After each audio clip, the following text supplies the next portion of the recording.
Deep in the remote hollows of southeastern Kentucky, where Devil's Creek winds through limestone cliffs and dense forests, local records from the 1880s contain disturbing gaps that historians have never been able to explain. Between 1881 and 1889, over 47 travelers simply vanished along the mountain trail that connected Pineville to the coal camps further east. What makes this even more chilling is that during this same period, one family, the Harlans of Devil's Creek, somehow became the largest meat supplier in 3 counties, despite owning only a modest farm with fewer than 20 head of cattle. For over a century, county officials and their descendants have refused to discuss what really happened in those mountains, but recently discovered letters and testimonies reveal a truth so horrifying that it explains why an entire community chose to bury it forever. Before we continue with the story of the Harlan family and their blood-soaked legacy, I want you to do something for me.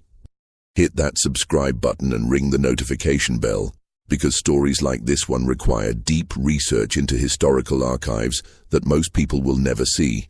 Also, leave a comment telling me what state or city you're listening from.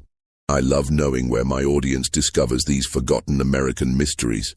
The Devil's Creek settlement was never meant to be permanent. Most travelers who found themselves in that narrow valley were simply passing through, following the old Cherokee Trail that had been used for centuries to move between the Kentucky River Basin and the coal-rich mountains to the east.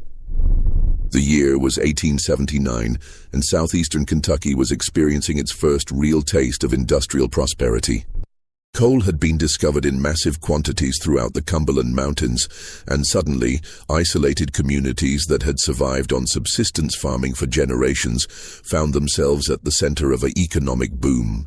New railroads were being planned, mining camps were sprouting up seemingly overnight, and most importantly, for our story, there was a constant stream of workers, investors, and merchants traveling the dangerous mountain roads between established towns and these remote mining operations.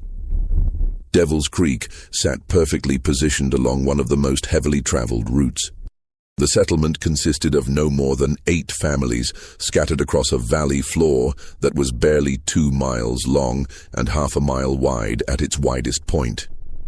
Steep limestone cliffs rose on both sides, creating a natural bottleneck that forced all trail traffic through a single narrow passage.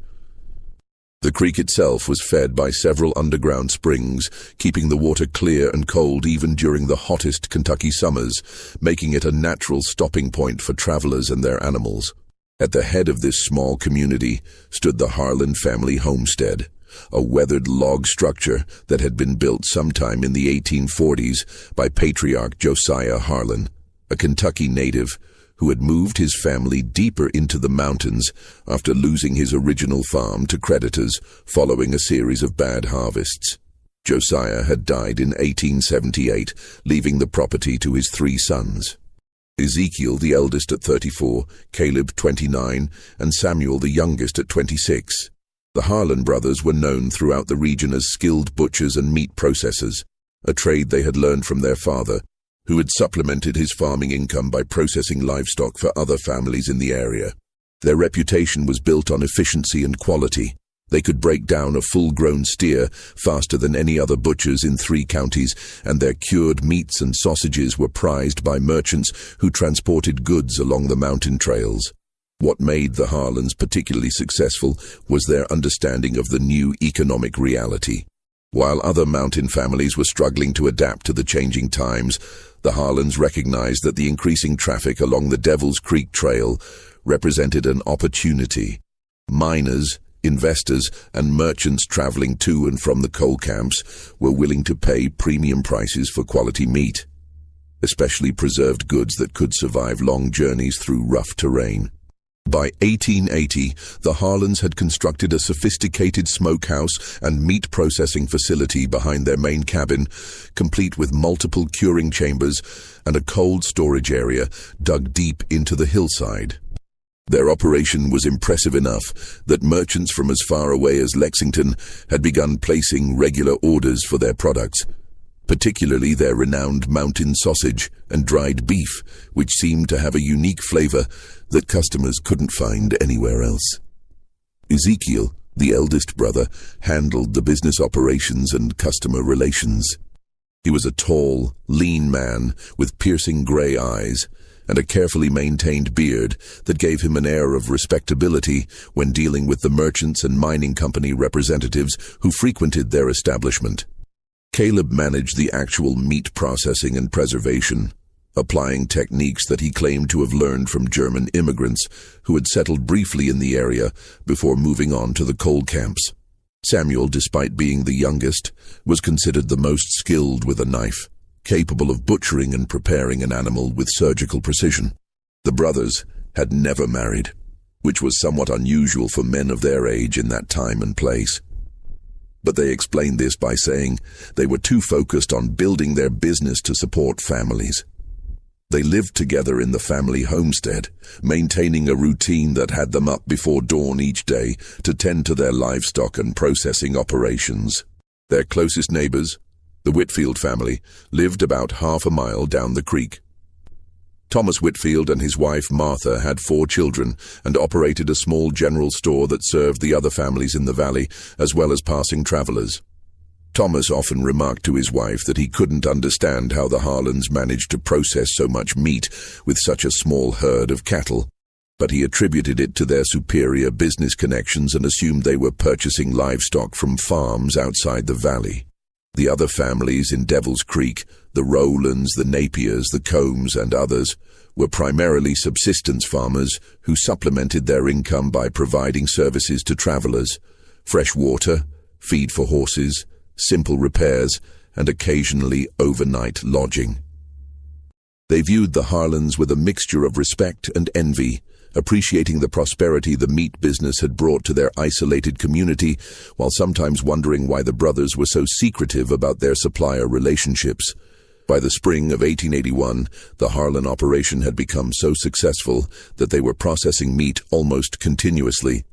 The sound of axes and cleavers could be heard coming from their facility at all hours, and the smoke from their curing chambers created a constant haze that hung over their end of the valley. Thomas Whitfield noted in his journal that the Harlans seemed to be working harder than ever, but their livestock herds didn't appear to be growing proportionally to their output. The first sign that something was fundamentally wrong came on a humid evening in late June 1881, when a Louisville merchant named Benjamin Crawford failed to arrive at the Combs family cabin, where he had arranged to spend the night. Crawford was a regular traveler along the Devil's Creek route, transporting manufactured goods to the mining camps and returning with coal samples and orders for equipment. He was known for his punctuality and had never failed to arrive as scheduled in over 2 years of making the journey monthly. Crawford had been seen that morning at the Whitfield store, where he had purchased supplies, and mentioned that he planned to stop at the Harlan facility to place a large order for preserved meats before continuing to the Combs cabin. Thomas Whitfield remembered the conversation clearly because Crawford had been particularly excited about a new contract he had secured with one of the larger mining operations, which would require regular shipments of quality preserved foods. When Crawford didn't arrive by nightfall, Daniel Combs initially assumed the merchant had decided to push through to the next settlement rather than spend another night in the mountains. However, the next morning brought disturbing news. Crawford's horse had been found wandering loose near the limestone cliffs that bordered the eastern edge of the valley, still wearing its saddle and carrying Crawford's sample cases, but with no sign of the man himself. A search party was quickly organized, consisting of most of the adult men from the Devil's Creek families. They spent 3 days combing every accessible part of the valley and the surrounding hills, following game trails and checking every cave and crevice where a person might have fallen or taken shelter. The search was thorough and systematic, covering areas that had been explored countless times by locals over the decades. What they found was deeply unsettling. Crawford's hat was discovered caught on a branch about a quarter-mile upstream from the Harlan property, but there were no other traces of the man, no clothing, no personal items, and most mysteriously, no body. The limestone terrain made tracking difficult, but experienced hunters in the group noted that there were no signs of an animal attack, no blood, and no disturbance of vegetation that would suggest a struggle or accident. Even more puzzling was the condition of Crawford's horse. The animal showed no signs of panic or injury, and its saddle and bridle were still properly secured. The sample cases contained Crawford's usual inventory of small manufactured items, along with a leather folder holding several $100s in payment for previous deliveries, money that no ordinary thief would have overlooked. During the search, Ezekiel Harlan had been particularly helpful, offering the use of his brothers and their detailed knowledge of the local terrain. The Harlans had searched some of the most difficult areas, including several caves and abandoned mine shafts that other searchers might have missed. When no trace of Crawford could be found, Ezekiel suggested that the merchant had probably been attacked by one of the occasional drifters who passed through the area, killed for his money, and his body disposed of in one of the deep limestone sinkholes that were common throughout the region. The explanation was plausible enough that most of the search party accepted it, though some noted privately that Crawford's money had been left undisturbed. Thomas Whitfield recorded in his journal that the whole incident left him feeling uneasy, particularly because he had noticed that the Harlans seemed less concerned about Crawford's disappearance than the other families, almost as if they had expected it. 3 weeks later, a second traveler vanished under similar circumstances. This time it was James Tolliver, a mining engineer from Virginia who was surveying potential railroad routes through the mountains. Tolliver was traveling with a local guide, but the two men had separated when Tolliver decided to take detailed measurements along Devil's Creek while his guide continued ahead to secure lodging in the next settlement. Tolliver's surveying equipment was found abandoned near the creek, about 200 yards downstream from the Harlan property.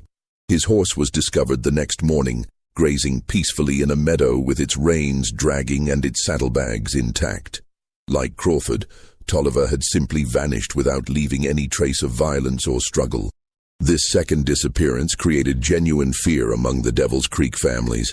Two experienced travelers, both familiar with mountain conditions and potential dangers, had disappeared within a month of each other along the same stretch of trail. The coincidence was too significant to ignore, and several families began discussing the possibility of abandoning their homes and moving to safer locations. It was Martha Whitfield who first voiced the suspicion that others were beginning to share privately. She pointed out to her husband that both disappearances had occurred very close to the Harlan property, and both missing men had been known to carry substantial amounts of money. She also noted that the Harlan's meat processing operation had seemed to increase significantly in recent weeks, with the smoke from their curing chambers visible almost continuously and the sound of their work audible well into the night hours. Thomas initially dismissed his wife's concerns as the product of fear and imagination, but he began paying closer attention to his neighbor's activities.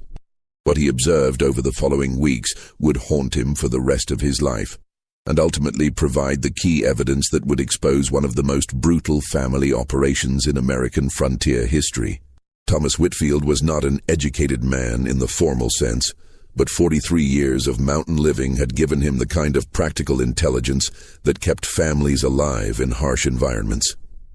He understood animal behavior, weather patterns, and most importantly, he could read the subtle signs that indicated when something in his community was fundamentally wrong.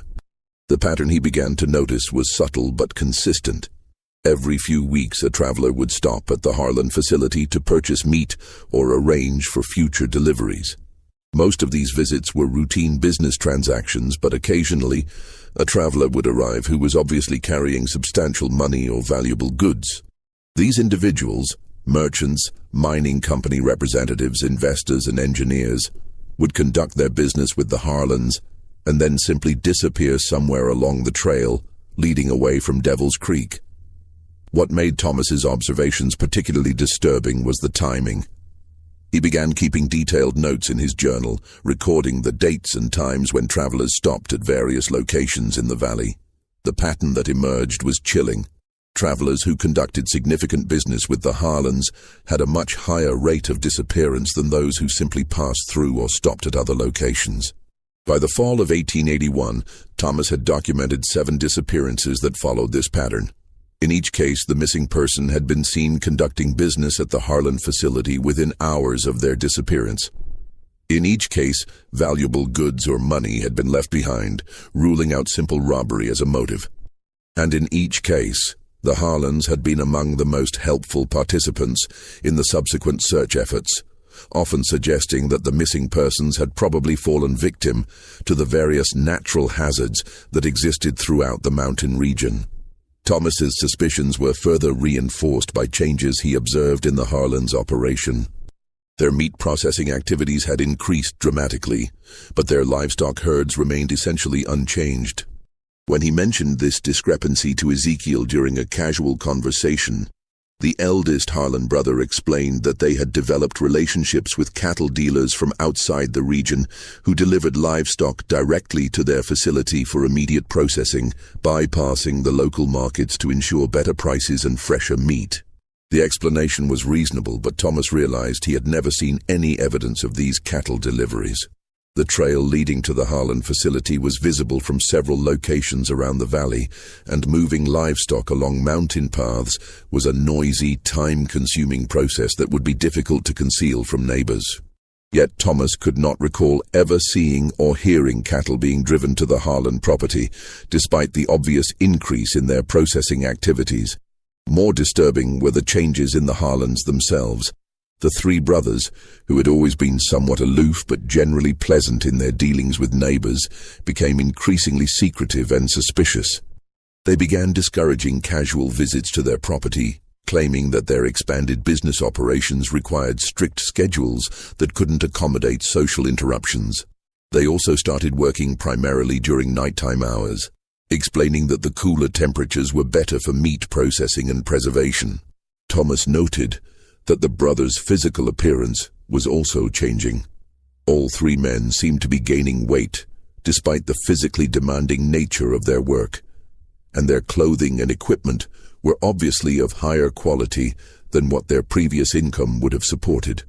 Ezekiel in particular had acquired several expensive items, a gold pocket watch, high-quality boots, and a rifle that Thomas recognized as far too costly for a mountain butcher's budget. The most unsettling change was in their attitudes toward the missing travelers. While other community members continued to express concern and organize periodic search efforts, the Harlans seemed increasingly indifferent to these disappearances. They participated in searches when specifically asked, but they never initiated efforts themselves, and they often suggested that continued searching was pointless because the missing persons had obviously left the area or fallen victim to accidents that had left their bodies in inaccessible locations. During the winter months of 1881-1882, travel along the Devil's Creek Trail decreased significantly due to weather conditions, and the disappearances temporarily stopped. This gave Thomas time to consider his options carefully. He was becoming convinced that the Harlan brothers were somehow responsible for the missing travelers, but he had no concrete evidence and no clear understanding of exactly what was happening. The situation became more complicated when Thomas realized that his own family's safety might be at risk. The Whitfield General Store served as an informal information center for the community, and travelers often discussed their plans and destinations while purchasing supplies. If the Harlans were indeed targeting wealthy travelers, they would need advance information about potential victims, information that could easily be obtained by monitoring conversations at the store. Thomas began to suspect that one or more of the Harlan brothers were regularly gathering intelligence about travelers, possibly by listening to conversations from concealed positions near the store or by questioning other community members about visitors to the valley. This realization forced him to confront a terrifying possibility. His family's central role in the community's informal communication network might make them witnesses to activities that the Harlans wanted to keep secret. As spring arrived in 1882 and travel along the mountain trails resumed, Thomas made a decision that would ultimately expose the truth about the Devil's Creek disappearances. He began conducting his own careful surveillance of the Harlan property, documenting their activities and looking for evidence that would either confirm or dispel his growing suspicions. What he discovered over the following months would reveal that the Harlan's operation was far more sophisticated and brutal than anyone in the community had imagined, and that the three brothers had developed a system for murder and disposal that had allowed them to kill dozens of people while maintaining their reputation as respected members of the mountain community. Thomas Whitfield's surveillance of the Harlan property began in early April 1882, when the mountain trails had dried sufficiently to resume regular travel. His approach was methodical and cautious. He understood that if his suspicions were correct, discovery could mean death, not just for himself, but for his entire family. The Whitfield cabin was positioned about half a mile downstream from the Harlan homestead, but the intervening terrain included several limestone outcroppings that provided concealed observation points.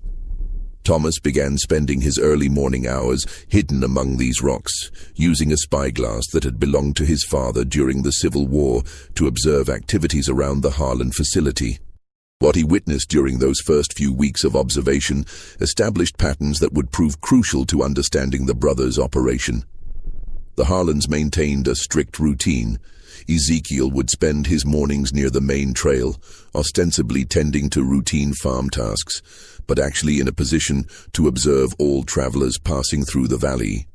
When individuals or small groups approached who appeared to be carrying valuable goods or substantial money, Ezekiel would engage them in conversation, often inviting them to examine the family's meat processing operation or offering to sell them preserved foods for their journey. Caleb and Samuel, meanwhile, would remain near their facility, preparing equipment and organizing their work areas. Thomas noticed that on days when wealthy travelers were expected, the brothers would make specific preparations that seemed inconsistent with normal meat processing activities. They would sharpen their knives and cleavers to an unusual degree, arrange their workspace with military precision, and position themselves in a way that suggested they were preparing for something more complex than routine butchering. The breakthrough in Thomas's investigation came on a foggy morning in late April, when a well-dressed merchant named Marcus Donovan arrived in Devil's Creek with 2 pack horses loaded with manufactured goods destined for the mining camps. Donovan was obviously prosperous, wearing expensive clothing and carrying a leather case that clearly contained documents and money. He stopped at the Whitfield store to purchase supplies, mentioning casually that he was carrying payment for several large orders that totaled over $1,000, a fortune by mountain standards. Thomas realized that Donovan represented exactly the kind of target that the Harlans seemed to prefer, and he made the dangerous decision to follow the merchant when he left the store to continue his journey. Using game trails that paralleled the main path, Thomas was able to observe Donovan's interaction with Ezekiel Harlan without being detected.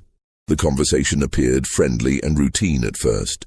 Ezekiel complimented Donovan's horses and equipment, and the merchant responded by discussing his successful business relationships with the mining operations. When Ezekiel invited Donovan to examine their meat processing facility and consider placing an order for preserved foods, the merchant readily agreed, apparently viewing it as a normal business opportunity.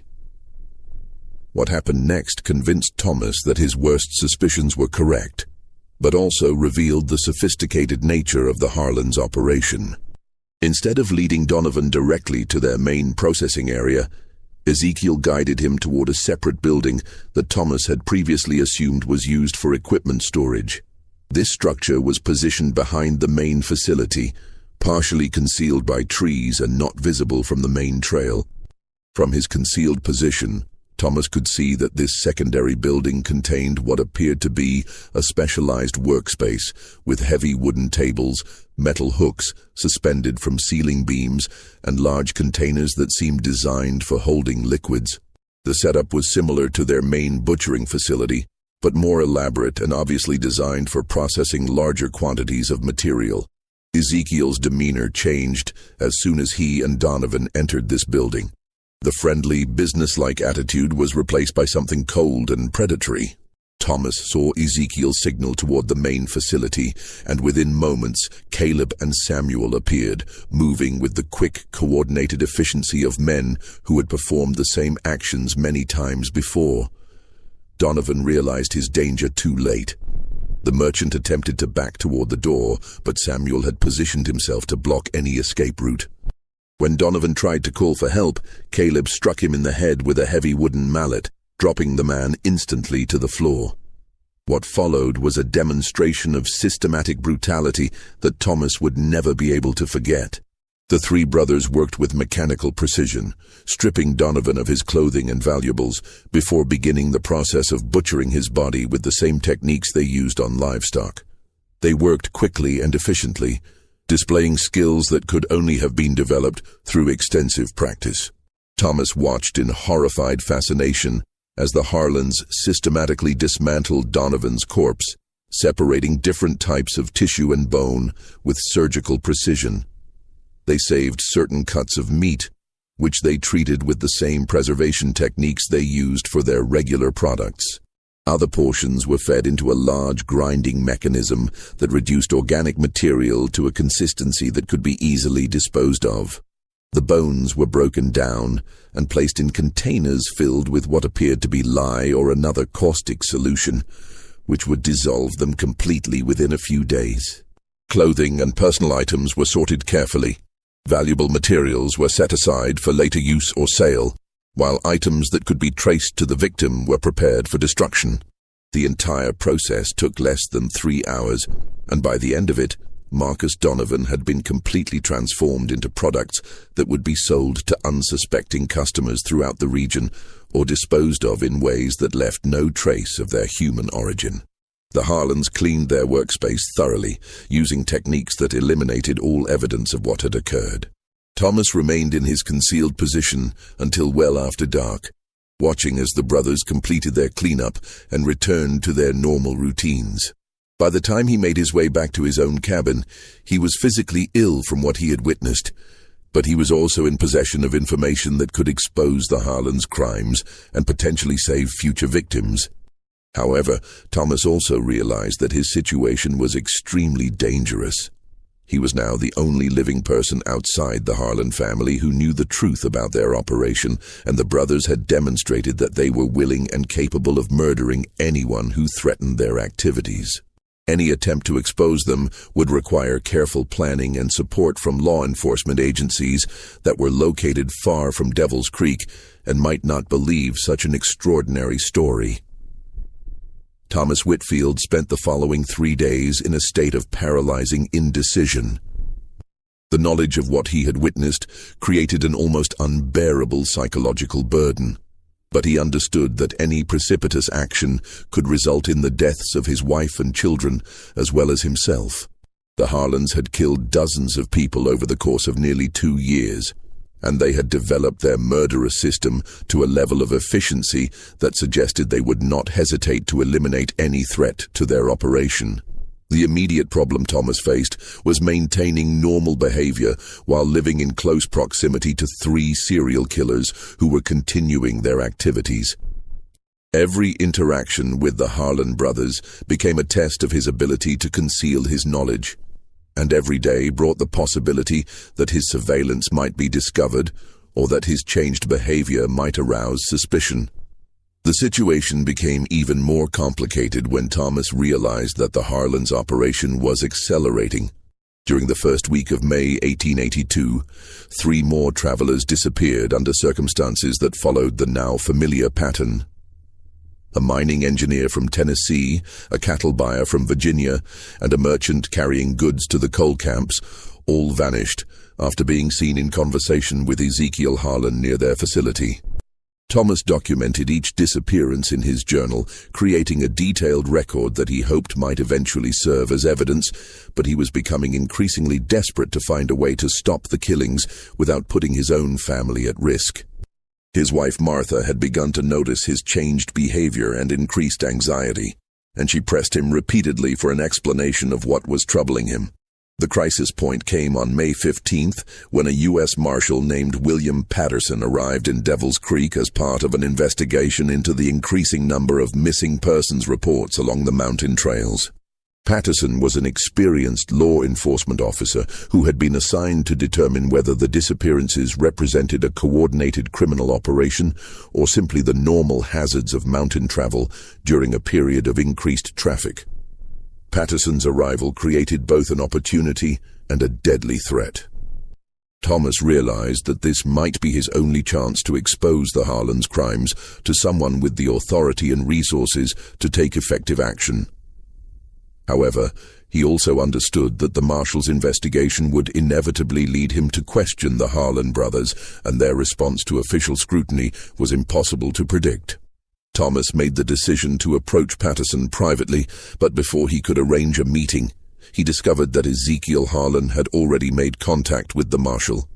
When Patterson stopped at the Whitfield store to purchase supplies and gather information about local conditions, he mentioned that he had received an invitation from the Harlan brothers to examine their meat processing operation and discuss their observations about the missing travelers. The realization that Patterson was walking directly into the same trap that had claimed so many previous victims created a moral crisis that Thomas could no longer avoid. He understood that remaining silent would make him complicit in the Marshal's murder, but he also knew that any warning would expose him as the source of information that could have only been obtained through surveillance of the Harlan's activities. Thomas made his decision based on a desperate calculation. If Patterson was killed, the federal investigation would inevitably intensify, bringing more law enforcement officers to the area and potentially creating even greater danger for his family. The only way to ensure his family's safety was to prevent Patterson's murder by exposing the Harlan's operation immediately, regardless of the personal consequences. On the evening of May 16th, Thomas approached Marshal Patterson at the cabin where he was staying and requested a private conversation. What followed was one of the most difficult discussions of Thomas's life, as he attempted to convince a skeptical federal officer that 3 respected members of the mountain community were responsible for murdering dozens of innocent travelers. Patterson's initial reaction was predictable disbelief. The story Thomas told was so extraordinary that it challenged everything the Marshal thought he understood about criminal behavior in rural communities. However, Thomas had prepared for this skepticism by bringing his detailed journal, which contained precise dates, times, and observations that could be verified through independent investigation. More importantly, Thomas was able to provide specific information about the location and layout of the Harlan's specialized killing facility, details that could only have been obtained through direct observation. He described the building's interior arrangement, the equipment used for dismantling bodies, and the methods employed for disposing of remains and personal belongings. Patterson agreed to investigate Thomas's claims, but he insisted on approaching the situation with extreme caution. The Marshal understood that if the allegations were true, the Harlan brothers represented an unusually dangerous criminal organization that had successfully concealed their activities for an extended period. Any direct confrontation would need to be carefully planned and supported by sufficient evidence to ensure successful prosecution. Just when we thought we'd seen it all, the horror in Devil's Creek intensifies. If this story is giving you chills, share this video with a friend who loves dark mysteries, hit that like button to support our content, and don't forget to subscribe to never miss stories like this. Let's discover together what happens next. The plan that Patterson and Thomas developed called for the Marshal to accept the Harlan's invitation to visit their facility, but with specific precautions designed to gather evidence while minimizing personal risk.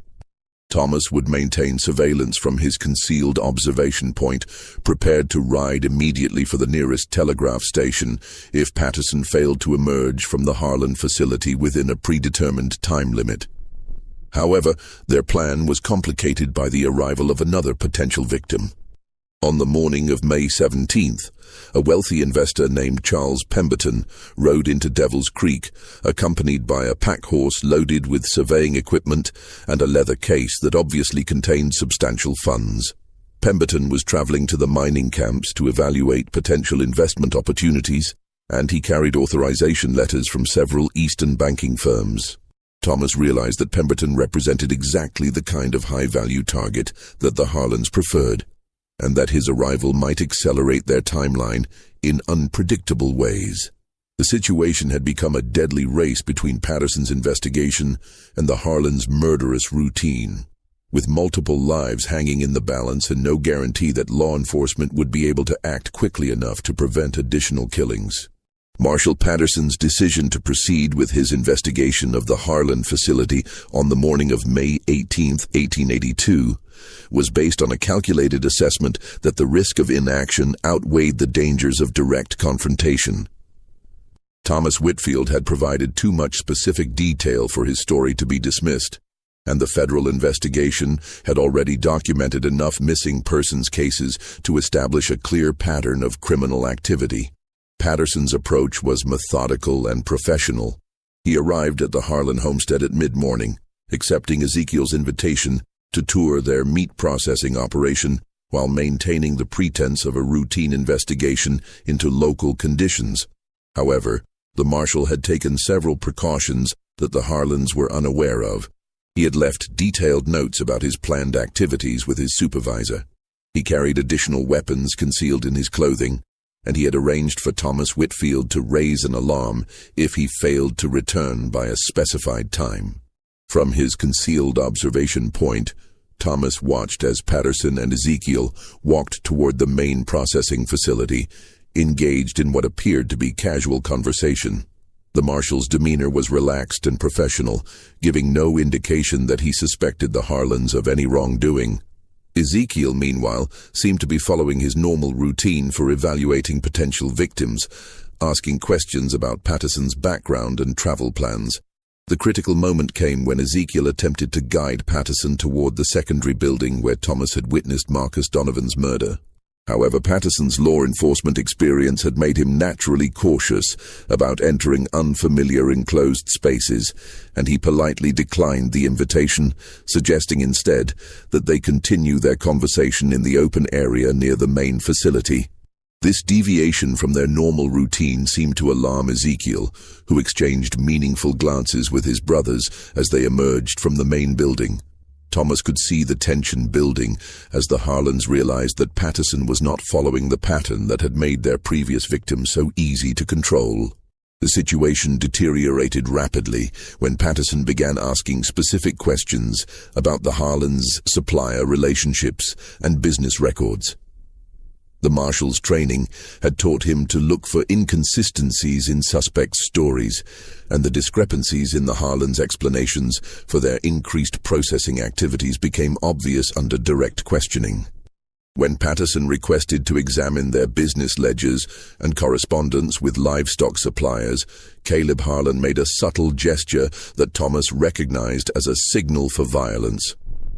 However, instead of the quick, coordinated attack that had overwhelmed previous victims, the brothers found themselves facing an armed federal officer who was prepared for trouble. The confrontation that followed was brief but decisive. Ezekiel attempted to strike Patterson with a heavy iron tool, but the marshal drew his revolver and shot the eldest Harlan brother in the chest, mortally wounding him.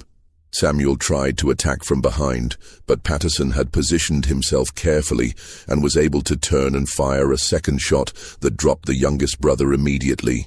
Caleb, seeing his brothers fall, attempted to flee toward the secondary building where the family's most incriminating evidence was stored. Patterson pursued him, and Thomas left his concealed position to provide assistance, bringing a shotgun from his cabin. Caleb was cornered in the specialized killing facility, surrounded by the equipment and tools that had been used to murder dozens of innocent travelers. What Patterson discovered in that building confirmed Thomas's account in horrifying detail. The workspace contained human remains in various stages of processing, personal belongings from multiple victims, and detailed records that Caleb had maintained documenting their criminal activities. The evidence was overwhelming and undeniable, establishing not only the Harlans' guilt, but also the scope and systematic nature of their operation. Caleb's capture led to a confession that revealed the full extent of the family's crimes. Under interrogation, he admitted that the brothers had been murdering and processing travelers since the spring of 1881, targeting individuals who appeared to be carrying valuable goods or substantial amounts of money. He estimated that they had killed over 50 people during their 2-year operation, processing their remains into products that were sold throughout the region. The confession also revealed the sophisticated methods the Harlans had developed for selecting victims, disposing of remains, and maintaining their reputation within the community. They had studied the travel patterns of different types of visitors, identifying merchants, investors, and mining company representatives as the most profitable targets. They had perfected techniques for eliminating all traces of their victims, using chemical processes to dissolve bones and systematic approaches to destroying or recycling clothing and personal belongings. Most disturbing was Caleb's matter-of-fact description of how the family had integrated human meat into their regular products, selling it to unsuspecting customers throughout eastern Kentucky.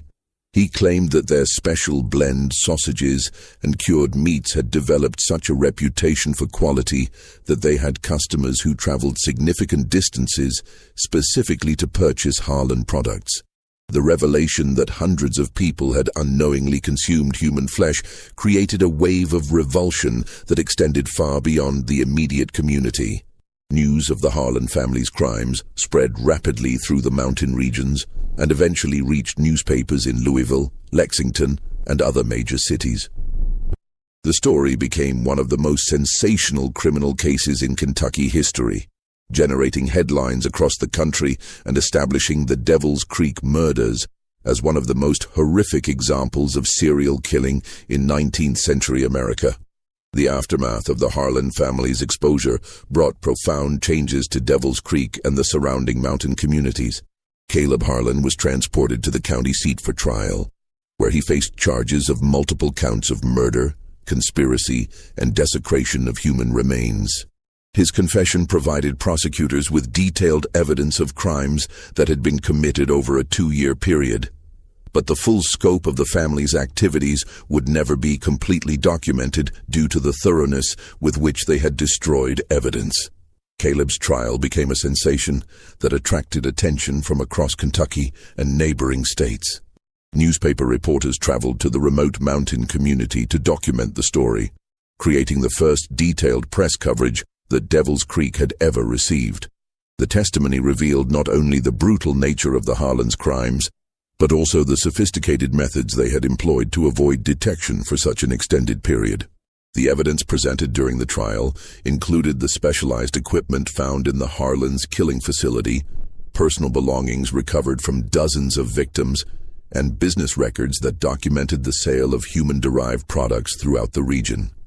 Expert witnesses testified about the chemical processes the brothers had used to dissolve bones and destroy other physical evidence, techniques that were advanced enough to suggest significant planning and preparation. Most damaging to Caleb's defense was the detailed journal he had maintained, documenting not only the dates and methods of individual murders, but also his observations about which types of victims provided the best quality meat and the most valuable personal belongings. The journal entries revealed a level of cold calculation that shocked even experienced law enforcement officers and court officials. The trial also exposed the extent to which the Harlan products had been distributed throughout eastern Kentucky. Investigators traced sales records and customer lists, discovering that the brothers' specialty meats had been purchased by hotels, restaurants, mining camps, and private individuals across a region covering several counties. The realization that hundreds of people had unknowingly consumed human flesh created a public health crisis that required extensive investigation and counseling.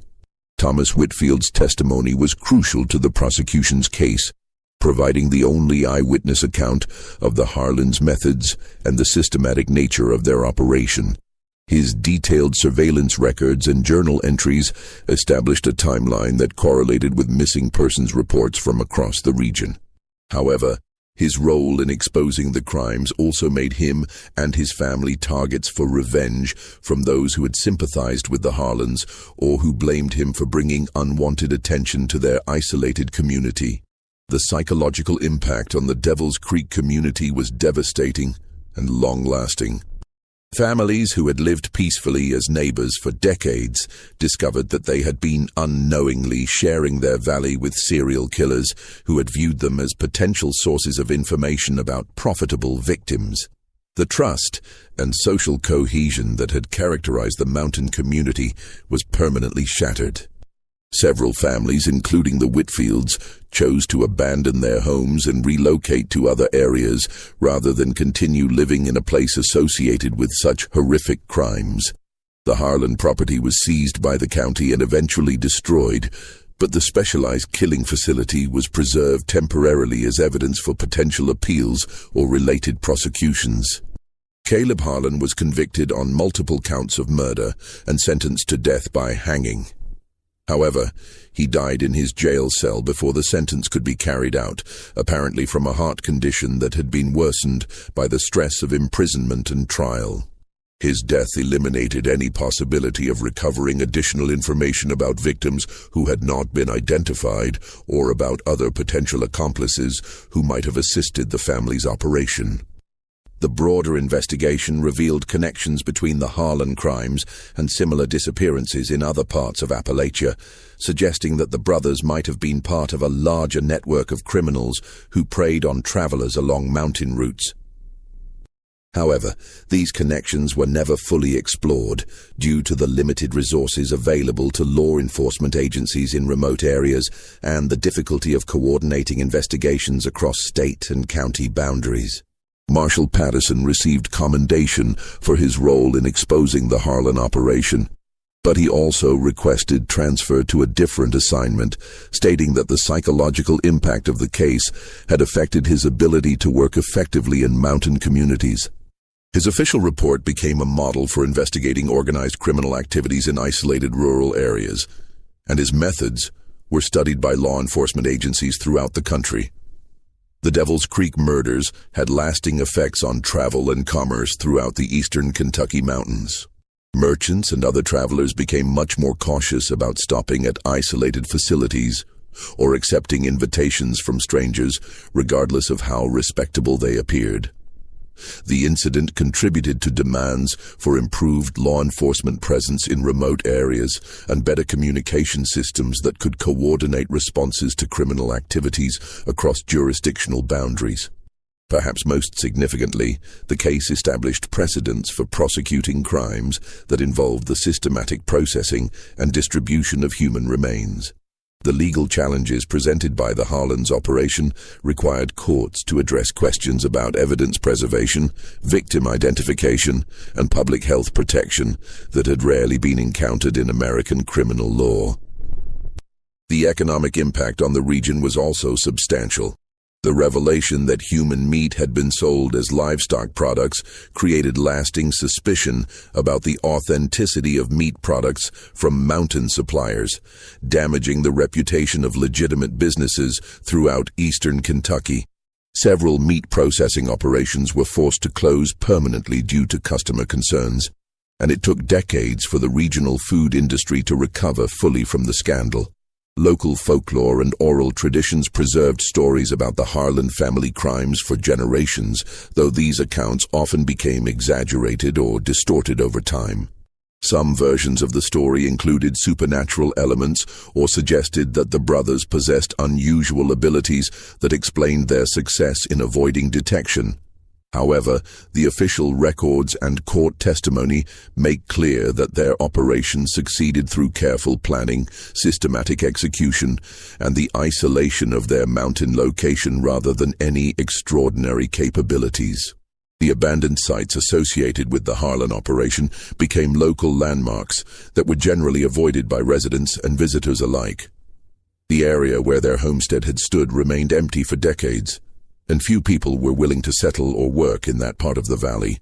Even today, more than a century after the crimes were exposed, some local residents report feeling uncomfortable when traveling through the area where Devil's Creek winds past the former Harlan property. The case also highlighted the vulnerability of travelers in remote areas during the late 19th century, when communication was limited and law enforcement resources were stretched thin across vast territories. The Harlan's ability to operate undetected for over 2 years demonstrated how geographic isolation could provide cover for criminal activities that would have been impossible to sustain in more densely populated areas.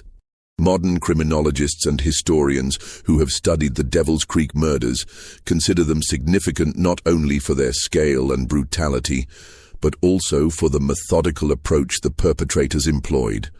The Harlans developed what amounts to an early example of organized serial killing, with systematic victim selection, sophisticated disposal methods, and integration of criminal proceeds into legitimate business operations. The psychological profiles that have been constructed based on available evidence suggest that the three brothers shared personality traits that made their collaboration in these crimes possible, but also that their operation required a level of planning and coordination that went beyond simple criminal opportunism. Their ability to maintain normal social relationships within their community while simultaneously conducting a systematic murder operation represents one of the most disturbing aspects of the case. Educational institutions and law enforcement training programs continue to study the Harlan case as an example of how criminal organizations can operate successfully in isolated communities, and how the social dynamics of small rural populations can both facilitate and eventually expose such activities. The role that Thomas Whitfield played in documenting and reporting the crimes has been analyzed as a model for civilian involvement in criminal investigations, though his experience also illustrates the personal risks that such involvement can entail. The physical evidence from the Harlan operation was eventually destroyed after all legal proceedings were completed, but detailed documentation of their methods and equipment was preserved in court records and law enforcement files. These materials have provided valuable insights for investigators working on similar cases in other locations and time periods. This mystery shows us how evil can hide behind the mask of respectability, and how entire communities can be deceived by those who exploit their trust and isolation. The Harlan family's crimes remind us that the most dangerous predators are often those who appear most normal, who integrate themselves into communities and earn the respect of their neighbors while secretly conducting activities of unimaginable brutality. What do you think of this story? Do you believe everything was revealed, or might there have been other accomplices who escaped justice? The evidence suggests that the Harlan operation was too sophisticated for 3 men acting alone, yet no other perpetrators were ever identified. Leave your comment below with your theories about what really happened in those Kentucky mountains. If you enjoyed this tale and want more horror stories like this, subscribe, hit the notification bell, and share with someone who loves mysteries. The mountains of Appalachia hold many more secrets, and we'll continue exploring them together. See you in the next video.